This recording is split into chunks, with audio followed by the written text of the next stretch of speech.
Hello, everybody. Welcome to my first podcast. Now, why I got inspired to do these podcasts was because a buddy of mine, D3GR Ryan, however you spell his freaking name, is actually doing his own podcast series, and I've always kind of wanted to do one, and it's been so long since I've really made any sort of content, and I've just been striving to make some content again, that I figured, why not go into it, with just a normal, low-edited version of a podcast. And today's episode will be more or less based on some things I've been thinking about lately.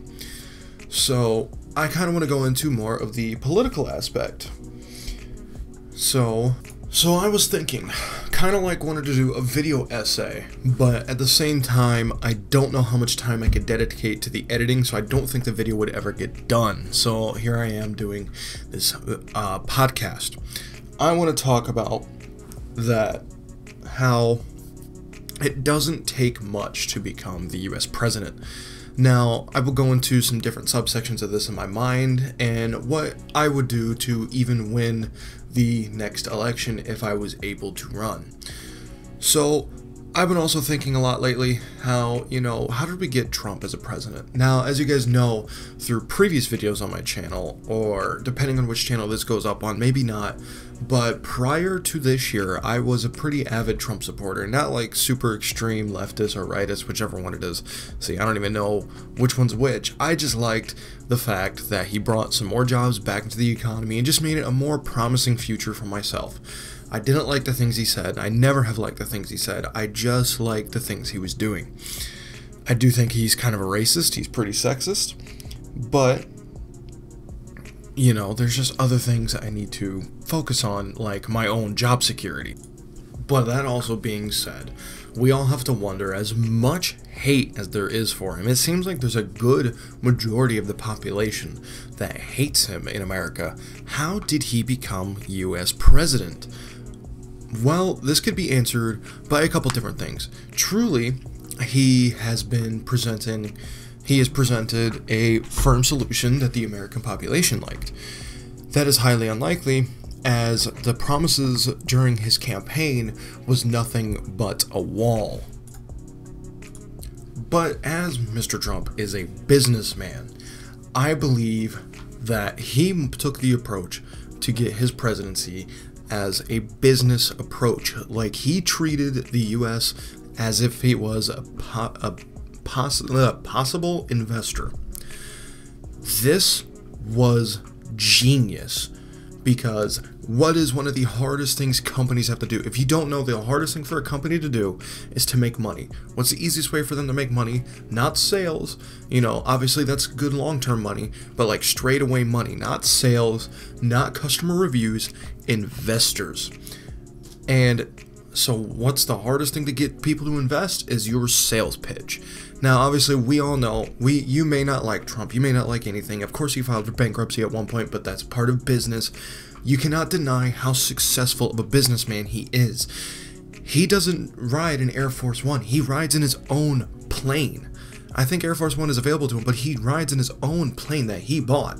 It is the Trump plane, so obviously he's doing something right, business-wise. So what this means is that he knows what he's doing with business, meaning he knows how to talk to people. And I think that's how he rose to power in this election. So if we go back, and I don't have any notes written down, I wish I would have, but I just wanted to get all these thoughts out. If we go back and look at some of his speeches, you will be able to see how, he made the smart move. Let me just form this. He made the smart move. Him and Hillary Clinton, obviously the two biggest candidates that battled each other, Democratic versus Republican. He made the right decision and targeted the correct audience. That audience was the audience that isn't on social media, that isn't on all this different stuff, the people that just sit down after work, the working man and woman that sits down in South Carolina or something after a hot day at work and just grabs a beer and watches TV. Now, if you're a Trump supporter and you're not that, I'm just making a very general statement. I'm saying like he targeted the working class, which was smart because the working class statistically is not on social media as much, being extreme, such as like what Hillary Clinton's targeted. So like she targeted the hip, the kids, all this different stuff to hopefully, obviously people are like, why would she target kids as much as she did? Like making that, of course, that one meme going around, it's like Pokemon Go to the polls. She was trying to be relatable to the kids. Why would she do that when they can't even vote? Well, that's a smart decision. It's the same thing as why, game developers like Battlefield will show an Xbox logo or Call of Duty will show a PlayStation logo after the commercials. And so the kids talk to their parents and they have that association so the kids can convince the vote. So, obviously, knowing now what we know now, Hillary's approach didn't work. Trump's approach worked because, there is a general misconception of under Hillary was going to win because of how popular she was. She was popular with her audience. Now, that's the issue. Her audience is like only 20% of Americans. Trump pretty much had the other 80% wrapped around his finger because he went the standard traditional route. Hillary jumped the gun. She was too far ahead of her time. This next election, and maybe not this next election, but at least 2 or 3 elections down the line, Hillary's approach will be the only approach that'll get her votes because the generation she targeted is not able to vote. Trump's generation he targeted has been able to vote, voted for Obama or McCain, whoever they voted for, and wanted to vote again by traditional means and watching on TV. So, taking this into consideration, when you're running for president, you have to figure out who your audience is. Now, which audience to target is honestly the hardest part because it changes so much. So I'm going to go on to an example on how to win a presidential election in my eyes through, what I believe, what my tactics would be, because I have been told by many teachers I am a pretty good public debater and speaker, so hopefully I can use some of my skills I picked up over the years doing public speaking and when going into debates, and maybe I could come up with a good presidential campaign. So I'm going to be using 2018 as if we had an election year and I was running, to trying to get that secure spot for a candidate or the president. So what I'm going to be going with is, I'm going to be going from start to finish, what my first, how I get my foot in the door, and, how I'd seal the deal. So taking into current political, concerns and all this different stuff that's going on right now, I would go to my very first speech that I would have to give, saying what I do for America is about the U.S. military. Now, a lot of presidents going to the U.S. military will talk about budget concerns and all this different stuff like, we'll downsize, we'll increase our defenses, we will increase our offensive, we will be ready for war. I am secure knowing we have the biggest and the most military assets in the world. If we're not number 1, we're like number 2 or 3. We are secure in our budget, and I'd leave that the same. But what I'm about to say and change, what I would change, would do nothing but increase it. My first thing I would say is I would get up there and be very passionate about it. Obviously it's kind of early, so I'm not going to be yelling. But, I'd get into the mic and I'd get passionate with it. I would be saying something. I don't care who you are, what you look like, if you can pass our exams, like our physical exams, if you, I don't care about the color on your skin, I don't care about your gender, I don't care about who you want to kiss, and make love to.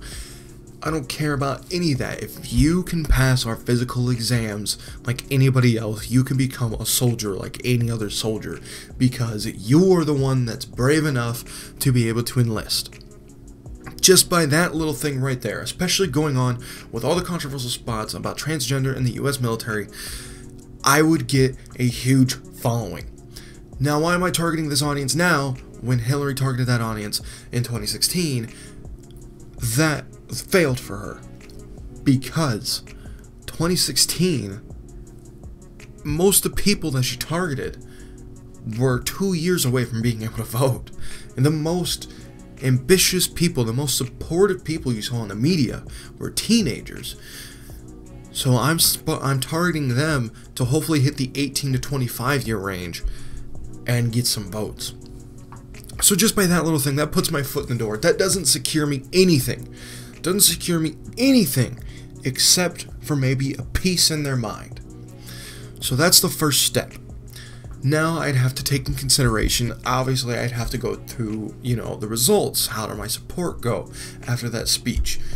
So what I do is I take over my analytic. I get together with my analytical team, and they tell me what worked, what spiked, what didn't work, and let's go the route of it worked. So obviously, if it worked, I have them pretty much wanting more. They're going to be interested. They're not ready to vote for me, but they're interested.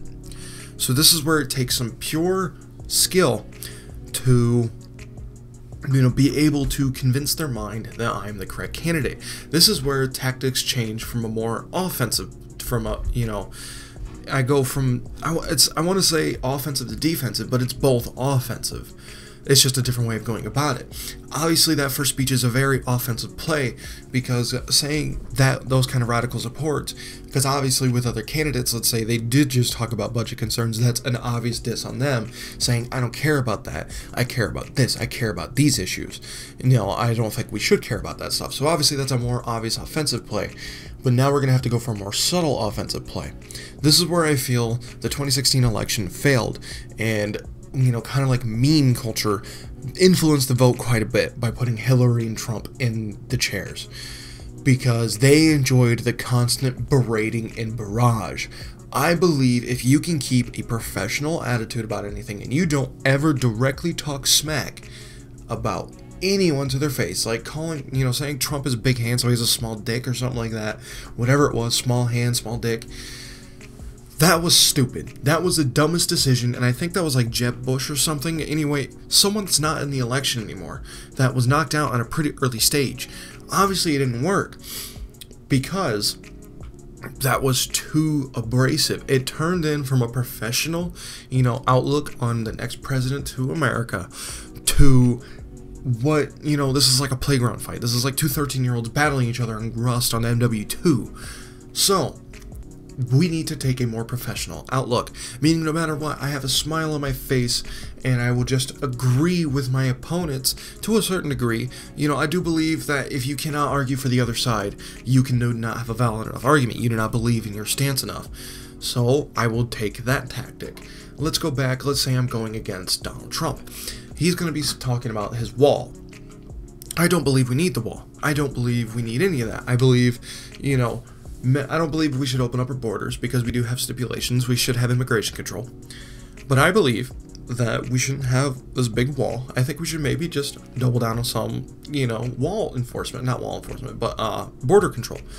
So that would open up more job opportunities for working for the government, increase pension pay, retirement, so it's more enticing because it's not going to be fun. And we just increase that all around the board. Now, what I'd say in an argument when Donald Trump is arguing that we need a wall and that Mexico will pay for it, I will argue that, I will present to him that the wall is a bad idea, not only because it's going to be very, very expensive to line the whole southern border of America with this wall, and, when we can just increase jobs and it'll be cheaper in the long run to just hire more people to control. But, Mexico can't pay for it anyway, so why would we make them pay? If all it's going to do is we're going to end up paying for it out of pocket, and even if they did agree to pay for it, they're not going to be able to pay for it all in one brunt. We're going to be paying for it out of pocket, and we'll be in debt for a long time anyway, which is what, currently has brought us into our current government shutdown. So, I'd argue that, and I'd present to him, hopefully, and presenting to the people watching at home, hopefully that I have taken this into consideration, and after all assets being brought together, I will hopefully want to present that my solution is the better out of the two for X and Y reasons. Now, obviously, I can't give you guys a fully prepared speech because in reality, everybody would know, all president candidates have speech writers, different conductors that help them practice. There would be a more professional debate going on. But either way, it's all about the presentation. I would keep a smile on my face. I'd keep my stance straight up. I would never acknowledge any attacks, and I would never attack. I would never defend my attacks either, because that just shows vulnerability, that you took offense. And if you show you took offense, it's just like basically putting a stake on your back in a lion's den. So now that hopefully, let's say everything still went well, I'm assuming at this point how people work in their minds that I would be in a favorable position. Obviously showing that I'm more professional, and this is where my stance and my actions start targeting both people, both audiences that Hillary and Trump try to target. By doing this, my hope is that the people, my stance alone will be enough for the 18 to 25-year-old range to show them that I am on their side and that you should vote for me. But the way I present myself and the way my actions go about things, and also taking some of their beliefs into consideration, that the older demographic, the working class I mentioned that Trump support, targeted, will come around to my side and see that I am the pick for them. So this is also when we can make some controversial statements. This is how people get into the attention, into the limelight. Controversy. Whether you want to believe it or not, there is an actual element to creating controversy in the political world. There is a legitimate tactic to go around that. Creating controversy, everybody says any publicity is good publicity as long as you're in the limelight. That's the whole thing. So my thought process is that I would come out with a speech or like some sort of written essay, in a newspaper, how to destroy feminism. Now I want to go into this, in a separate video as well, and I will, kind of a similar video like this, but, I started thinking like this, how to destroy feminism, and that's what brought me into this political debate. So I was thinking that I would come up with this article, How to Destroy Feminism. This would create mass controversy through the title alone. There would be many people that wouldn't even read the article or wouldn't even hear me out in my speech before judging. And this is a problem. This is something we're just going to have to overcome. And I will lose support. But hopefully, by the time everything settles down and possibly people give it a good read or a listen, this is when I can really shoot forward into the party. So my stance on how to destroy feminism is not to restrict their safe spaces, all this different stuff, take away stuff that they want. This is basically coming out and saying, my main heading point of this would be saying, obviously to all the bigoted people out there, around this lines, that don't believe, still believe women should be in the kitchen, that don't believe women should be, working in the military, that don't believe trans people even exist, that they're just mentally ill. Even though transgender is kind of considered a mental illness, it's not a negative mental illness. I feel like there is a negative connotation with that word, but true transgender people, jumping over my words, there is brainwaves that are different. Even though they're in a male body, their brain acts like a female, so it's a real thing. But I would try to show, I would present like, it doesn't matter if we can all just come work together, we could create America and truly make it great. And this is where, if I wasn't going against Trump in the future, I would take his slogan and morph it to create even more controversy, but also make a statement. I would not do Make America Great Again. I would say Make America Great. Obviously, I'm trying to play with the words that people, I have a lot of people that I know that don't think this country is good, and I believe this country's good. Like, even my own girlfriend doesn't believe this country's good. She hates it, which, we differ in that area, but, I'd much rather be here, and, maybe one day I'll try to explain to her, it's like, you can either be here, where you can actually go outside and, wear whatever you want, believe what you want, do all this different stuff, or you can go to, like, Europe and possibly get captured into the huge slave trade or the sex marketing and get put in Saudi Arabia where you can only show your eyes. So, and I would basically try to show in that speech, trying to wrap my head back around it. I'm sorry I keep stopping if you hear the clicks. People are just constantly texting me today because we're out of school. It's negative 50 degrees here in Iowa. So, we're out of school today. So people are constantly texting me because they're bored and all this different stuff. So sorry if you constantly keep hearing the clicks. I'm not trying to annoy you, but that's also why I keep leaving. So there's just this whole aura around feminism that's negative and good at the same time. Good to some audience to like the feminist party, you know, obviously it's good for them, but bad to anyone else that hates them. So hopefully by creating a bit of controversy, I'm able to seal the deal. Now, once I get in, you know, hopefully that goes well, and that puts me way higher in the long run than any other candidates. This has basically put me at a position to where I can say whatever I want. What happened to Trump? You know, he was put at such a high polling position that he could say whatever he wanted and would still get the vote. He did everything just right as a public speaker. So hopefully I'll be able to be in that position. Now, obviously, I'm not going to go around saying anything, but basically what has happened at this point is that I have won. If I get to the point, if you can get to any point in any sort of career, in anything at all, to where you can do whatever you want and still have your position, you have won. You're no longer in threat. So after months of, you know, still going through these debates, and I'm still climbing the polls, I'm still showing that I am for the people. Once it comes to election time, you know, I'm going to give my last speech, and then the next day, I'll wake up and I will become the US president. Now, that is what my plan is, and obviously this is all a fictional scenario. Things will change, things could happen, but bear with the scenario. I've never been in the military. Neither is Trump. So basically, Trump not being in military has nullified you have to have prior military experience to be US president. I have never owned a business, which puts me in a lower position expectedly than Donald Trump and all this different, you know, some of the other presidents that done other stuff.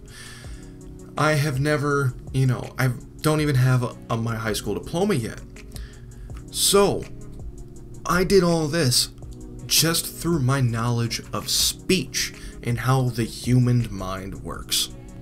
So that, ladies and gentlemen, is basically how to win the US presidential campaign. Through just speech.